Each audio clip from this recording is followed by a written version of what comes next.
বলছি, যদি আপনাদের মনে হয় আমাদের দল, আমাদের নেত্রী মমতা ব্যানার্জি এবং আমাদের প্রার্থী আপনাদের জন্য কাজ করতে পেরেছে এবং আগামী দিনও পারবে, তাহলে ইভিএম মেশিনে 4 নম্বর বাটনটা টিপে আমাদের প্রার্থী তাকে বিপুল ভোটে জয়যুক্ত করবেন। সঙ্গে আছেন তো?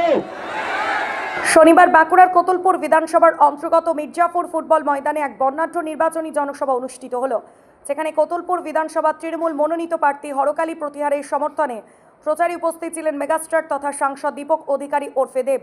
নির্ধারিত সময় পেরিয়ে গেলেও প্রিয় অভিনেতাকে এক ঝলক দেখার জন্য সাধারণ মানুষের উৎসাহ ভিড় ছিল চোখে পড়ার মতো।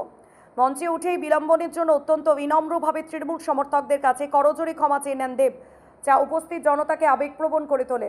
ভাষণে তিনি মমতা বন্দ্যোপাধ্যায়ের সরকারের জনমুখী প্রকল্পগুলির সাফল্যের কথা বিস্তারিতভাবে তুলে ধরেন এবং সাধারণ মানুষের সুবিধার্থে প্রকল্পগুলির ধারাবাহিকতা বজায় রাখার প্রয়োজনীয়তা ব্যাখ্যা করেন। উন্নয়নের ধারা অব্যাহত রাখতে এবং তৃণমূল কংগ্রেসের হাত শক্ত করতে কোতুলপুর বিধানসভা কেন্দ্র থেকে হরকালী প্রতিহারকে বিপুল ভোটে জয়ী করার জন্য তিনি এলাকার মানুষের কাছে জোরালো আহ্বান জানান। উক্ত জনসভায় উপস্থিত সাধারণ মানুষের উদ্দীপনা দেবের জনসংযোগ আগামী নির্বাচনের নিরিখে যথেষ্ট তাৎপর্যপূর্ণ বলে মনে করছে রাজনৈতিক মহল। কোতুলপুর থেকে সাহেব ঘোষের রিপোর্ট, সময়ের সংবাদ। নমস্কার।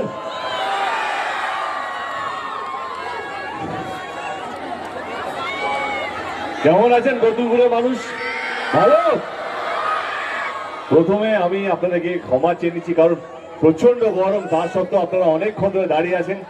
হাত জোর করে মাথা নিচে সবাইকে ধন্যবাদ। এটা মানে সত্যি এটা স্বাভাবিক নয়, এই গরমে এত হাজার হাজার মানুষ আসা যে কোনো জনসভায়, সত্যি এটা ভীষণ ভালো লাগার একটা ব্যাপার। কিন্তু সত্যি আমরা দুঃখিত, কারণ নির্বাচন এই এত গরমেই হয়, তো সেই জন্য আমাদের হাতে আর কিছু করার নেই।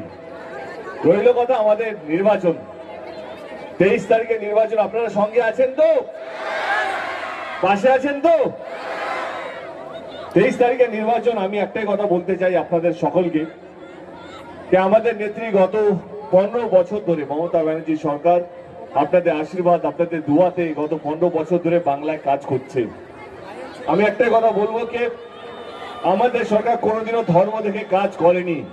আপনি হিন্দু না মুসলমান সেটা দেখে কাজ করেনি। আমাদের কাজটাই হচ্ছে ধর্ম, মানুষকে আগলে রাখা, মানুষকে বাঁচিয়ে রাখা, মানুষকে এগিয়ে নিয়ে যাওয়া, এইটাই হচ্ছে আমাদের পরম ধর্ম, আমাদের দলের ধর্ম। 23 তারিখে নির্বাচন। আমি আমার দলের কিছু কথা আপনাদের সামনে রাখবো, তারপর যদি আপনাদের মনে হয় যে না আমার দল সত্যি ভালো কাজ করতে পেরেছে, তাহলে 23 তারিখে আপনারা জানেন কাকে ভোটটা দিতে হবে। 2021-এর নির্বাচনের সময় আমার এখনো মনে আছে, আমরা যখন গ্রামে গ্রামে, ডিস্ট্রিক্ট অঞ্চল ঘুরছিলাম, ব্লক ঘুরছিলাম দলের প্রচার করতে, তিনি তখন বলেছিল যে যদি আমরা জিতি তাহলে প্রত্যেকটা মহিলা 500 টাকা করে পাবে।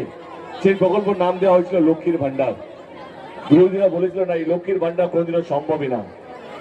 কিন্তু জেতার 4 মাসের মধ্যেই লক্ষ্মীর ভান্ডার প্রকল্পটা বাস্তবিক হয়েছিল। তাহলে আপনারা বলুন, কোন সরকারে জেতা উচিত, কোন সরকারে থাকা উচিত? যে কথা দিয়ে কথা রাখে তারই তো। এবং মমতা ব্যানার্জি এমন একজন নেত্রী, এমন একজন মুখ্যমন্ত্রী, যিনি কথা দিয়ে কথা রাখেন, কথা দিয়ে পালিয়ে যান না। এরকম অনেক প্রকল্প আছে।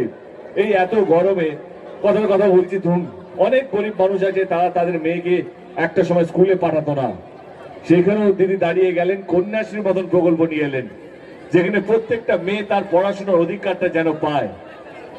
এইটা অন্য কোনো সরকার, অন্য কোনো রাজ্যে করেনি, শুধুমাত্র বাংলায় মমতা ব্যানার্জি সরকার করতে পেরেছে। তাহলে ভোটটা কাকে দেবেন?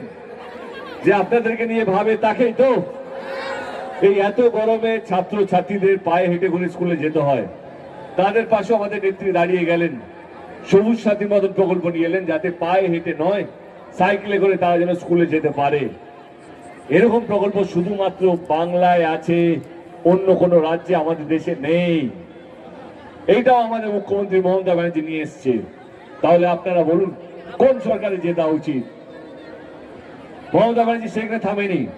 অনেক গরিব মানুষ আছে, তারা তাদের মেয়ের বিয়ের জন্য ঠিকমতো অর্থ জমাতে পারেনি, তাদের পাশেও দিয়ে দাঁড়িয়ে গেলেন রূপশ্রী মতন প্রকল্প নিয়ে এসে।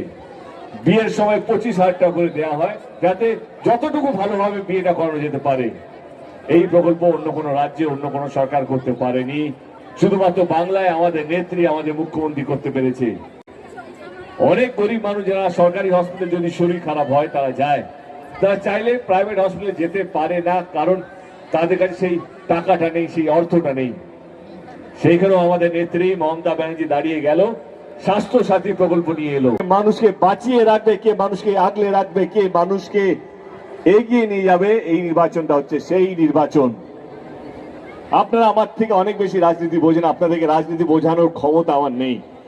আমি এটুকুই বলবো, যদি আপনাদের মনে হয় যে না আমাদের দল আমাদের নেত্রী আপনাদের, আবার বলছি, যদি আপনাদের মনে হয় আমাদের দল আমাদের নেত্রী মমতা ব্যানার্জি এবং আমাদের প্রার্থী আপনাদের জন্য কাজ করতে পেরেছে এবং আগামী দিনও পারবে, তাহলে ইভিএম মেশিনে 4 নম্বর বাটনটা টিপে আমাদের প্রার্থী তাকে বিপুল ভোটে জয়যুক্ত করবেন। সঙ্গে আছেন তো?